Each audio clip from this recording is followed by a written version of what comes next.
Welcome back to the Begin Purpose podcast, and welcome to the next episode in the Body Mass Identity, Weight Loss Identity track.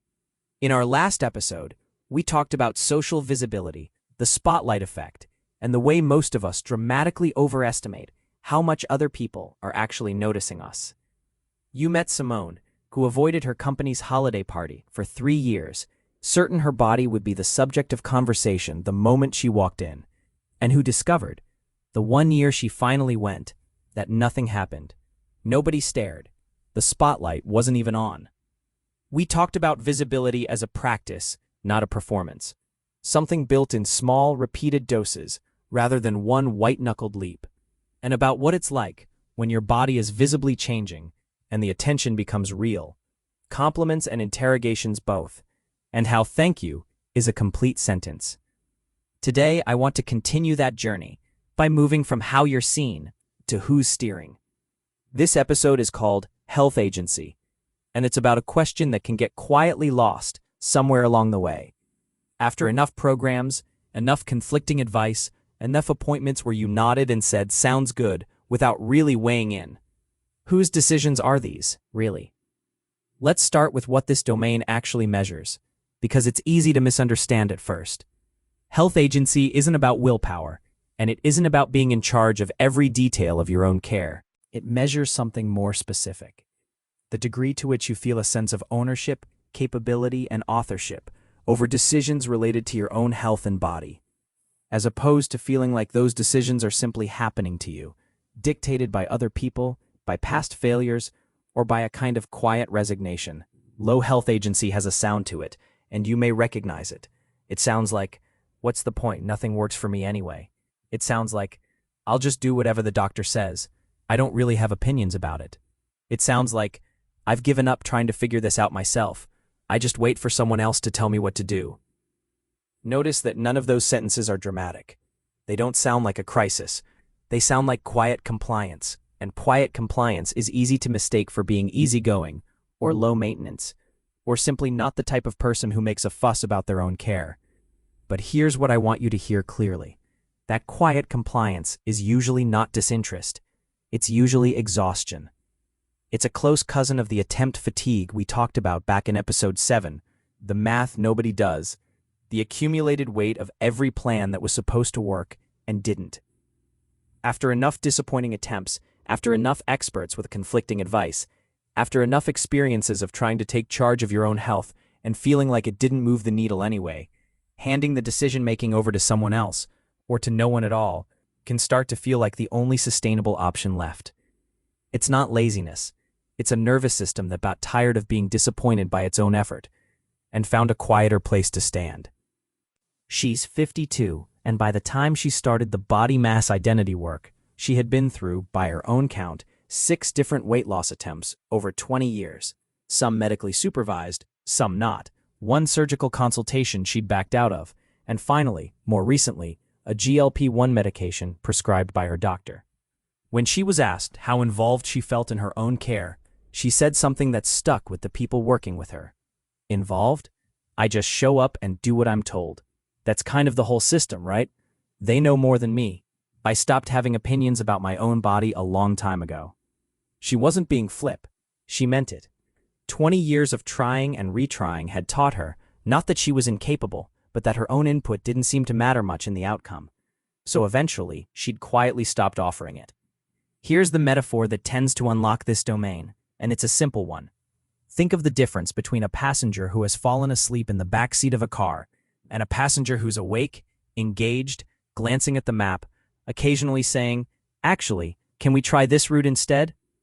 Both passengers might arrive at the exact same destination with the exact same driver behind the wheel. Neither one is driving the car, but one of them is present for the journey in a way the other isn't. And that presence, that awake and engaged participation, is what health agency is actually describing. It was never about taking the wheel away from your doctor, your surgeon, your dietitian. It's about whether you're asleep or awake in the passenger seat of your own life. And I want to be very clear about something, because this is the part people get backwards. High health agency does not mean rejecting the input of your medical team, doing your own thing, or deciding you know better than the people trained to help you.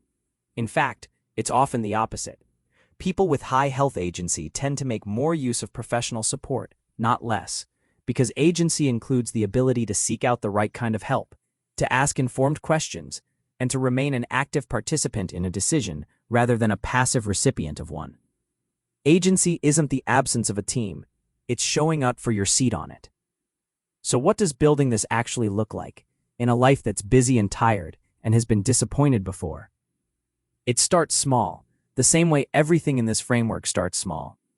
It can be as simple as bringing one written question to your next appointment, instead of trusting yourself to remember it in the moment when the visit feels rushed and you're nodding along.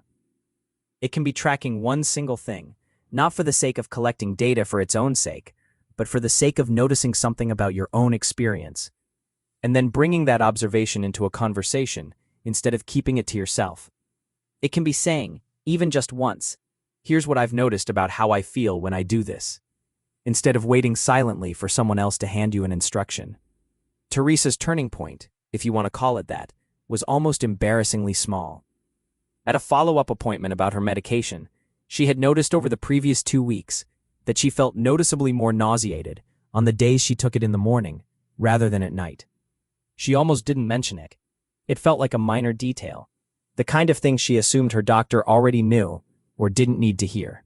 But she'd written it down beforehand on the slip of paper, because a counselor had suggested that as this week's smallest possible step. And so nervously, she read it off the paper.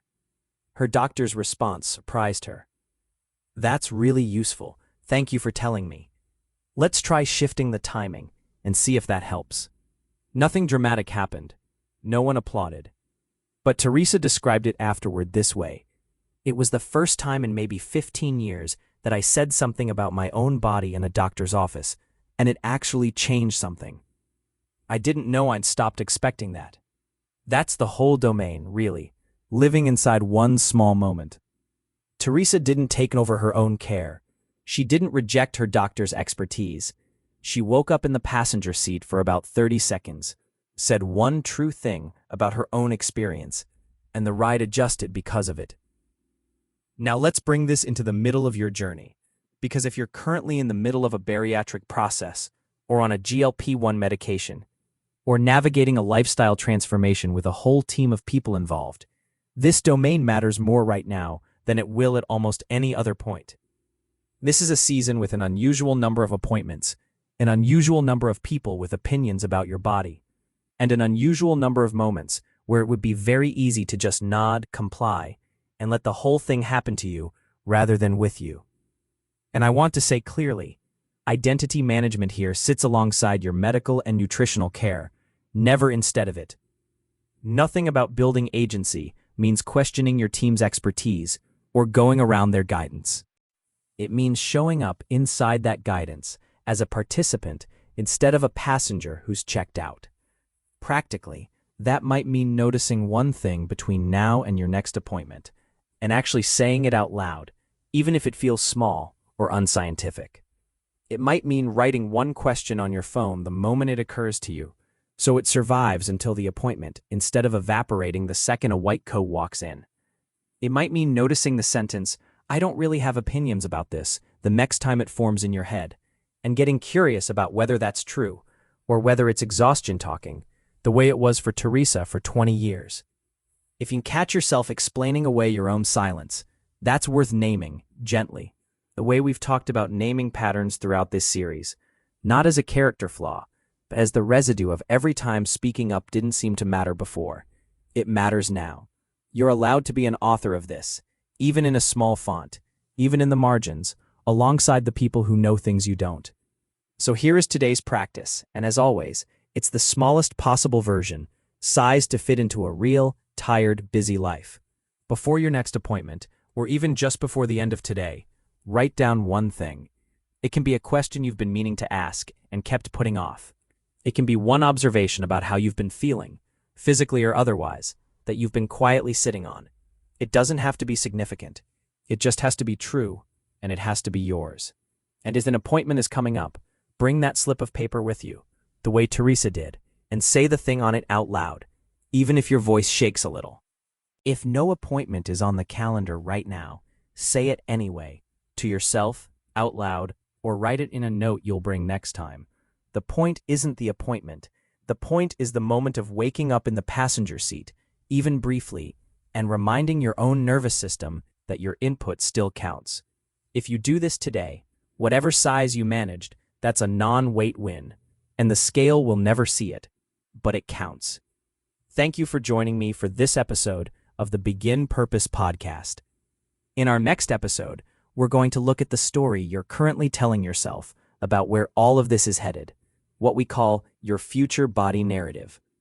We'll talk about the difference between a hopeful story, a resigned one, and an anxious one, why the ending you expect quietly shapes the effort you're willing to make today, and how to loosen the certainty of a foreclosed ending without lying to yourself about how hard the beginning really was. Until then, do today's practice. One written thing, one true sentence, said out loud in your own voice. And remember, a failed method does not mean a failed person. You are not broken. This is Begin Purpose, and today is a good day to wake up in the passenger seat of your own care.